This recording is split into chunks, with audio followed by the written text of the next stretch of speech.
திருச்சி மாவட்ட வழங்கல் மற்றும் நுகர்வோர் பாதுகாப்புத் துறையின் சார்பில் திருச்சியில் சிறுதானிய உணவு கண்காட்சி நடைபெற்றது. சிறுதானிய உணவுகளின் அவசியத்தை உணர்த்தும் வகையில் அவற்றை உண்பதால் கிடைக்கும் பலன்களை எடுத்துக் கூறும் வகையிலும் திருச்சி மாவட்ட வழங்கல் மற்றும் நுகர்வோர் பாதுகாப்புத் துறை சார்பில் சிறுதானிய உணவுப் பொருள் கண்காட்சி திருச்சி கலையரங்கத்தில் நடைபெற்றது. இந்த கண்காட்சியில் திருச்சி மாவட்ட ஆட்சியர் மா. பிரதீப் குமார் கலந்து கொண்டு திறந்து வைத்தார். 50 அரங்குகளில் உணவுப் பொருட்கள் காட்சிப்படுத்தப்பட்டிருந்தது.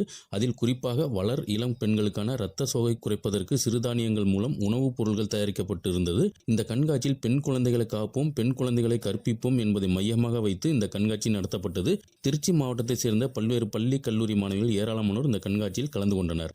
இயற்கை பேரிடர்கள், கொரோனா நோய் பரவல், நாடுகளுக்கிடையே போர் என உலகில் எத்தனையோ இடர்பாடுகளுக்கு மத்தியில் இந்தியா அனைத்து கண்டங்களையும் ஒருங்கிணைத்து G20 மாநாட்டை நடத்தியது என்றால் அதுவே நம் பாரத சனாதனத்தின் மதிப்பு என தனியார் கல்லூரியில் நடைபெற்ற நிகழ்ச்சியில் தமிழ்நாடு ஆளுநர் திரு R.N. ரவி பேசினார். திருச்சி திருவனைக்காவலில் உள்ள ஸ்ரீமத் ஆண்டவன் கலை அறிவியல் கல்லூரியில் நடைபெற்ற நிகழ்ச்சியில் தமிழ்நாடு ஆளுநர் திரு R.N. ரவி கலந்து கொண்டு சிறப்புரையாற்றினார். பாரதம் என்பது ஏதோ சாதாரண ஒன்று அல்ல, குறிப்பிட்ட மாநிலத்தைப் போல அல்ல, உலகில் உள்ள அனைத்து நாடுகளுக்கும் தாய் பூமிக்கும் உதாரணமாக திகழ்ந்து வருவதே நம் பாரதம். உலகளவிய பிரச்சனைகளுக்கு நம் பாரத நாடு தீர்வை கொடுக்குமா என்று பல நாடுகள் எதிர்பார்க்கக்கூடிய சூழல் தற்போது உருவாகியுள்ளது. கடந்த 10 ஆண்டுகளில் மட்டும் 25 கோடி மக்கள் ஏழ்மையில் இருந்து மீண்டுள்ளனர். ஒவ்வொரு தனி மனிதருக்கும் ஆயுஷ்மான் பாரத் வாயிலாக மருத்துவம் கிடைக்கிறது என்றார். இந்நிகழ்ச்சியில் ஆசிரியர்கள், மாணவர்கள் என ஏராளமானோர் கலந்து கொண்டனர்.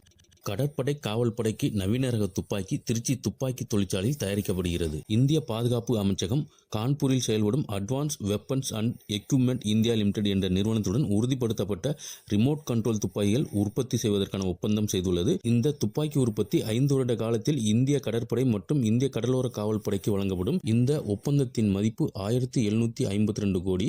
இந்த ஒப்பந்தம் ஆயுத தொழிற்சாலை வாரியத்தின் நிறுவனமயமாக்கலுக்கு பிறகு ஆயுதப்படைகளில் இருந்து பெற்ற மிகப்பெரிய ஒப்பந்தமாகும். திருச்சியில் உள்ள படைகள துப்பாக்கி தொழிற்சாலையில் இருந்து SRCG துப்பாக்கிகள் உள்நாட்டிலேயே தயாரிக்கப்பட்டு இந்திய கடற்படை மற்றும் இந்திய கடலோர படைக்கு வழங்கப்படுகிறது. இந்த SRGF அமைப்பானது கடல் பயன்பாடுகளுக்கு வடிவமைக்கப்பட்டு 12.7 மில்லிமீட்டர் நிலையான இயந்திர துப்பாக்கியுடன் இணைக்கப்பட்டு கப்பல்கள், சிறிய படகுகளில் பொருத்தி அதிநவீன தொழில்நுட்பத்துடன் இரவும் பகலும் துல்லியமாக ரிமோட் கண்ட்ரோல் மூலம் தொலைதூரத்தில் இருந்து சுடும் திறன் கொண்டது என்பது குறிப்பிடத்தக்கது. வெடிமருந்து தொழிற்சாலைகளில் வெடி விபத்துகளை தடுப்பதற்கான புதிய விதிமுறைகள் நடைமுறைப்படுத்தப்பட்டு வருகிறது. இன்னும் 6 மாத காலத்திற்குள்ளாக தொழிற்சாலையில் ஏற்படும் வெடி விபத்துகளையும் உயிரிழப்புகளையும் முற்றிலும் தடுக்க முடியும் என காவல்துறை தலைமை இயக்குனர் அப்பாஸ் குமார் பேட்டியளித்தார்.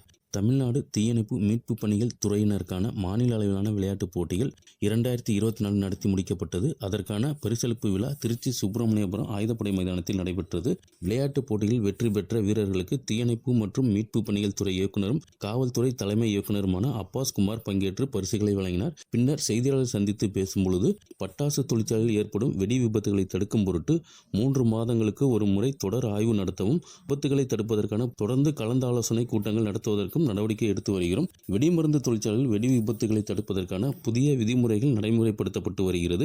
இன்னும் 6 மாத காலத்திற்குள்ளாக தொழிற்சாலைகளில் ஏற்படும் வெடி விபத்துகளையும் உயிரிழப்புகளையும் முற்றிலும் தடுக்க முடியும் என்றார். உலகமே திரும்பி பார்க்கக்கூடிய ஒரு இடமாக குலசேகரப்பட்டினம் இருக்கும் என இஸ்ரோ முன்னாள் விஞ்ஞானி திரு மயில்சாமி அண்ணாதுரை பேட்டியளித்தார். திருச்சி NIT கல்லூரியில் தேசிய அறிவியல் தினத்தை முன்னிட்டு கருத்தரங்கு நடைபெற்றது. இந்நிகழ்வில் இஸ்ரோ முன்னாள் விஞ்ஞானி மயில்சாமி அண்ணாதுரை சிறப்பு அழைப்பாளராக கலந்து கொண்டு கருத்தரங்கை தொடங்கி வைத்தார். பின்னர் செய்தியாளர்கள் சந்தித்து பேசும்பொழுது, இந்தியா சுதந்திரம் அடைந்த பிறகு அறிவியல் தொழில்நுட்பத்தில் வளர்ந்து வருகிறது. குறிப்பாக விண்வெளி அறிவியல் தொழில்நுட்பத்தை பொறுத்தவரை நன்கு வளர்ச்சி அடைந்துள்ளது. அதேபோல மிக குறைந்த செலவில் விண்வெளிக்கு செயற்கைக்கோள் அனுப்புவதற்கு சிறந்த இடமாக குலசேகரப்பட்டினம் இன்னும் 3 ஆண்டுகளில் சிறப்பாக அமையும் என்றார். இந்திய அரசின் இளைஞர் மற்றும் விளையாட்டுத்துறை அமைச்சகத்தின் கீழ் செயல்பட்டு வரும் நேரு யுவகேந்திரா திருச்சி மண்டலம் சார்பாக மாவட்ட அளவிலான சுற்று வட்டார இளையோர் பாராளுமன்றம் 2023-2024 ஆண்டிற்கான நிகழ்ச்சி ஸ்ரீரங்கம் தனியார் கல்லூரியில் நடைபெற்றது. இந்நிகழ்ச்சியில் நேரு யுவகேந்திரா அமைப்பின் அலுவலர் திருமதி சுருதி தலைமை தாங்கினார். தொடர்ந்து சிறப்பு விருந்தினராக திருச்சி பாராளுமன்ற உறுப்பினர் கலந்து கொண்டு சிறப்புரையாற்றினார். இதனைத் தொடர்ந்து பாராளுமன்றம் போன்று இருக்கைகள் அமைக்கப்பட்டு மாணவர்கள் உட்கார்ந்து சபாநாயகர், பாராளுமன்ற உறுப்பினர்கள் விவாதங்கள், திட்டங்கள் நிறைவேற்றுவது குறித்து நிகழ்ச்சி நடைபெற்றது. முன்னதாக வாக்கு இயந்திரத்தில் எப்படி வாக்கு செலுத்துவது என்பது குறித்து நேரு யுவகேந்திரா சார்பில் ஏற்பாடு செய்யப்பட்டிருந்த வாக்கு இயந்திரங்களை மாணவிகள் பார்வையிட்டு சென்றனர்.